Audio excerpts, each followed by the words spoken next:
Update. Am I the a-hole for refusing to pay for college? Original post. I, 51 male, have 2 children, Katie, female 17, and Mark, male 15. I am seeing a lovely lady, Alice, who has a child, Eliza, female 17. We met because our daughters are friends and have been seeing each other for about 18 months and have lived together for 6 months. Though we currently live together, our finances are pretty separate. Financially, I do pretty well, and I make more than she does, so I pay about 80% of the house bills. In addition, we both pay for our own individual expenses and for those of our children, clothes, cars, cell phones, spending money, etc. It had been going really well, and we were talking about marriage, which means combined finances. So we started looking at what a budget might look like, and it went pretty well, though we both had to compromise a bit on what we wanted. Then we got to college savings. I put a certain amount of money into Katie and Mark's college funds each month, and I assumed we would be doing the same for Eliza. It turns out that Eliza does not have a college savings account. There is no money set aside for her future education at all. I was stunned. I know Eliza is planning on going to college. Where to go is one of the favorite topics of conversation at the dinner table for both girls. Eliza is not gifted athletically or academically, so there is little chance of a scholarship. I asked Alice what her plan was, and she replied she didn't have one. I pointed out how expensive college was. She asked me how much I had saved for Katie and Mark, so I pulled up those accounts. She said that was plenty. We could just divide it in 3. I said absolutely not. I had started saving that money for each of the kids before they were even born, and it belonged to them. She said, what about treating the kids equally? I replied that equally meant giving each of them the same amount going forward, not taking money away from 2 of them to give to the other.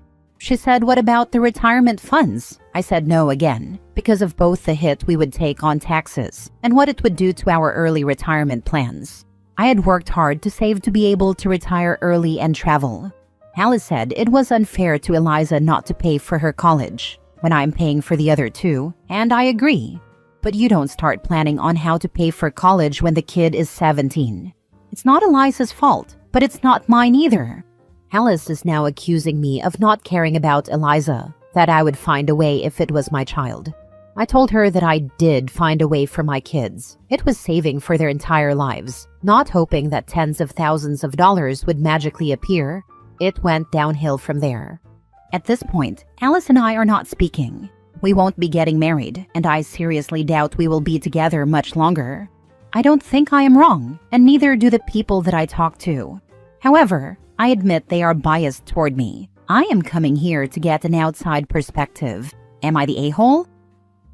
Now for the top comments before reading the update. Not the a-hole. Alice sounds like she's looking for a little bit of sugar daddy money pretty late in the game. It comes across pretty sketchy for her to show up and throw her kid in with yours and assume the bill would be footed. I would take this whole situation as a red flag at bare minimum. I didn't put it in the post because of the character limit, but Alice and I had talked about our expectations. We did say we wanted the kids treated equally by both of us. I get where you're coming from, but what I sincerely can't get is like, if she wanted her kid to have college money, why didn't she have any kind of plan? Outside of finding a man with a wallet whose heartstrings she could tug on. Not the a-hole. Getting married later in life means, in my opinion, 2 things: separate finances and a prenuptial. You have been willing to pay what you considered an equitable share, 80% of your joint household expenses. That's pretty generous if you ask me. You drew the line and weren't willing to pay college for Alice's child. That's perfectly reasonable. Alice's reaction is immature and over the top. We never got that far, but yes, I would ask for a prenup. I don't think it will be an issue now. It really wasn't generous. With the exception of groceries and a bit higher water bill, none of the joint expenses really went up. I actually saved a little money on those things when they moved in, since Alice did pay some. Not the a-hole. It is pretty entitled to think that just because you are married, you have to suddenly take on this huge financial burden out of nowhere. Why hasn't she been saving for her child's future? Has Eliza said anything about her college plans? Community college is always a great option and is much more affordable. And she could always start there and transfer to a better school if she does well. They both have a few colleges they are looking at, many of them the same. They are both planning to, at least today, it changes regularly, apply to the public and state school as their fallback. Other than that, there are a couple of out-of-state schools as well as at least one private school. We were supposed to do college visits this summer, but that didn't happen for various reasons. In all of these conversations, Alice never once mentioned that there wasn't money for Eliza to go where she wanted to. Now for the update 3 months later. Alice and Eliza moved out on the 1st. Our relationship is officially over, though it really ended when all of this first came to light. Alice and I were able to sit down together and develop a plan on how to move forward and how to tell the kids. Alice was not able to move out immediately. She needed to find a place she could afford in our same school district. Alice and Eliza finally had their long overdue conversation about the lack of college savings, and it did not go well at all. There was a lot of yelling and tears on both sides. I could hear the screaming from a different room. Eliza is barely speaking to her mother now. I spoke with Mark and Katie. They were both confused as to why Alice wouldn't tell Eliza that there weren't any savings, and I couldn't help them with that. Katie, my sweet little girl, asked if she could give some of her fund to Eliza, and I told her no. That money had been set aside for her, and she's the only one it is going to be used for. She wasn't happy with that answer, but didn't fight me on it. All of the kids wanted to know if Alice and I were breaking up, and we told them yes, that Alice and Eliza would be moving out. We emphasized that we were breaking up because we found we weren't compatible. It had nothing to do with them. The kids were upset, of course, though the girls were far more upset than Mark. They loved living in the same house together, and I told Eliza that she was still welcome to come over, just like she did before Alice and her moved in. Just because Alice and I weren't together didn't mean they didn't get to be friends. I did sit down and talk to Alice and Eliza about options for college. Some of what I learned was from the comments on my previous post, so thank you all. It turns out that there are actually experts on financial aid that you can go to for help. They will explain loan options and even help you apply for scholarships you might be eligible for. I paid for Alice and Eliza to talk to one. Eliza has amazed me through all of this. While she is furious with her mother, she is determined to still go to college and to accumulate as little debt as possible. She asked me to help her with her planning, and I agreed. I think I'm turning her into a spreadsheet junkie. She has also gotten an after-school job and is saving every penny she can. I think she's going to be okay. Alice is very, very short-sighted. Per OP, I think it is a bit of both. I didn't know her at the time, but it is my understanding that Alice really struggled after she left her husband, and he was a deadbeat. You know, the kind of guy that would quit a job rather than pay child support. In the last 5 years or so, she changed jobs and things got better. By the time I met her, I think things were okay. We didn't talk about finances in detail, just at a high level. I made more than her, so I paid most of the joint bills when she moved in with me. That right there had to save her a pretty good chunk of money. She would buy expensive things for herself and Eliza, but I spoil my kids sometimes too. I just assumed, yeah, I know the cliche, that she had her finances under control. But during that time, she didn't save anything for Eliza. OP was footing 80% of their shared bills and had indicated he was willing to help Eliza with college funds going forward. And Alice had finally, after years of working lower wage jobs, gotten to a place professionally where she was making pretty decent money. If she and OP could build a small cushion for Eliza and not get married so as to not affect her FAFSA, it's entirely likely that Alice could have paid for Eliza's college costs at an in-state public university with her income, plus OP's financial help and a combination of grants and loans. This was made possible with the cost savings of living with OP and him covering 80% of their living costs. Instead, she made unreasonable demands, and now they're breaking up, which means she has to move out and pay for everything herself, rent, utilities, etc.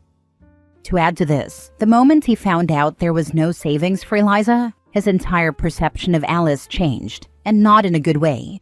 He immediately looked at her differently, and his opinion of her did a full 180. She showed her hand, and it wasn't a good one. Once he had that information, he was able to piece things together. Her doing absolutely nothing to save for her daughter, yet buying designer shoes, clothes, etc., and not discussing it with OP sooner, allowed him to see a different side of Alice, the real side. Her mask dropped, not in an abusive kind of way, but in a financially irresponsible way.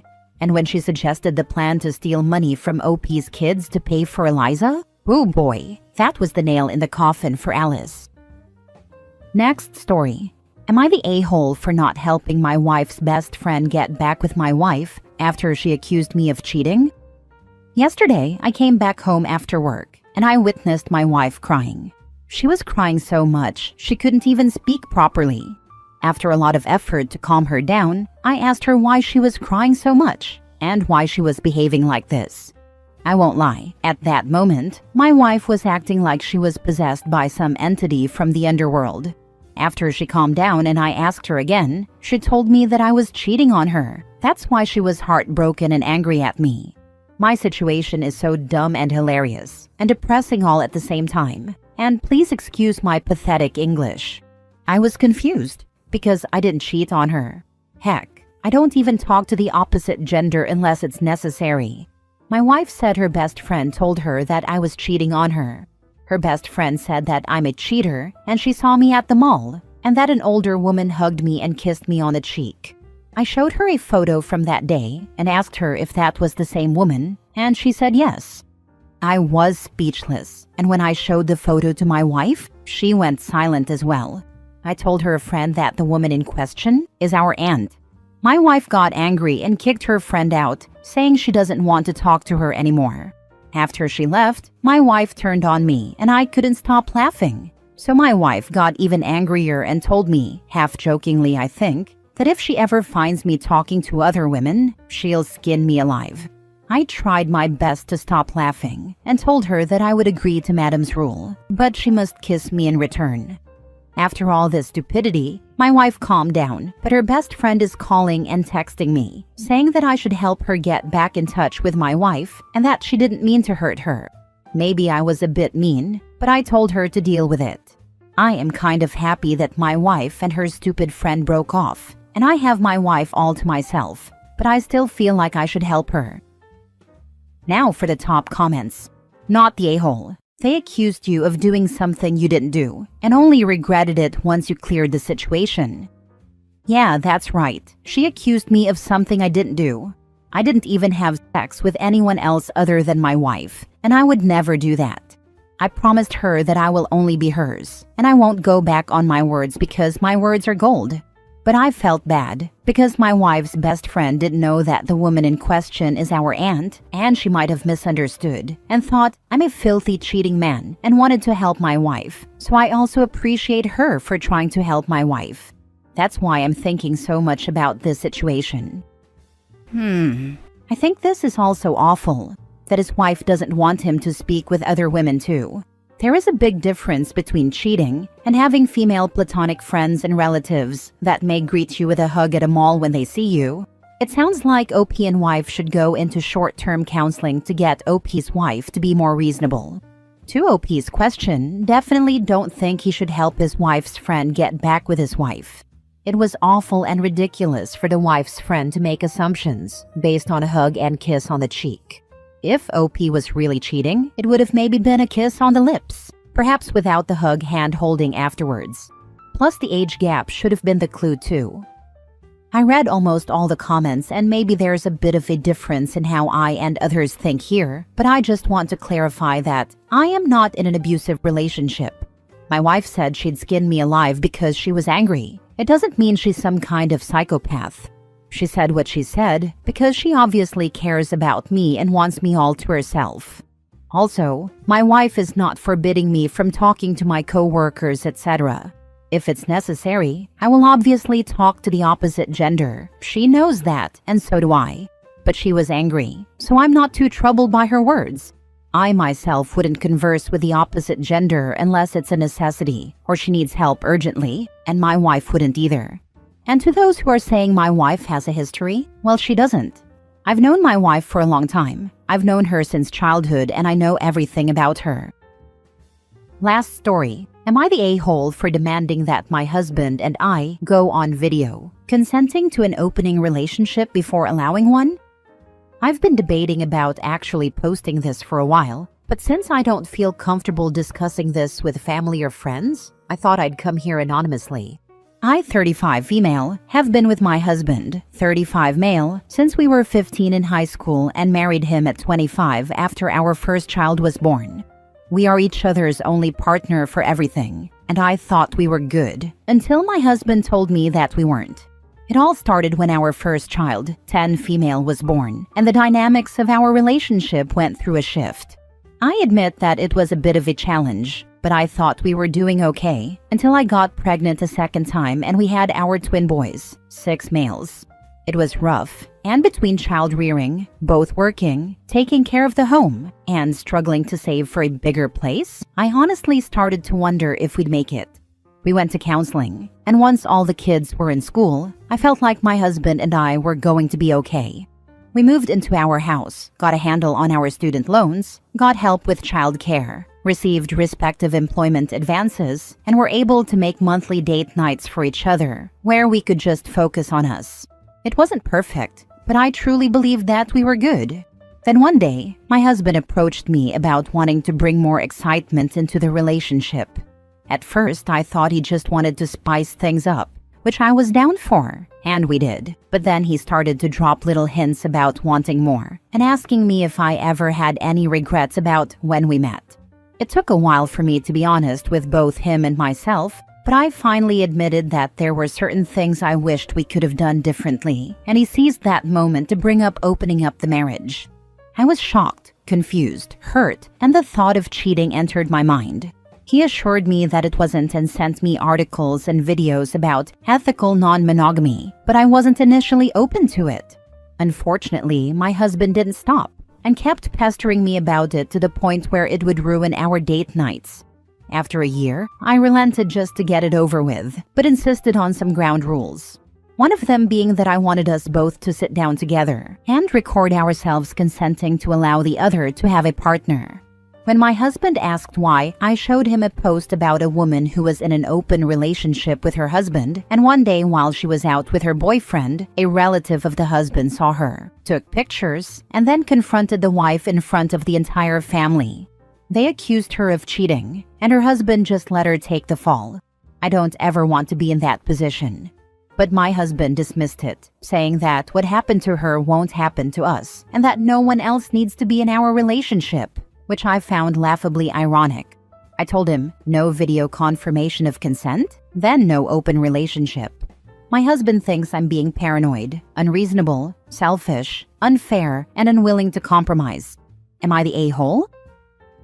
I'm more concerned that you seem to not actually want an open relationship.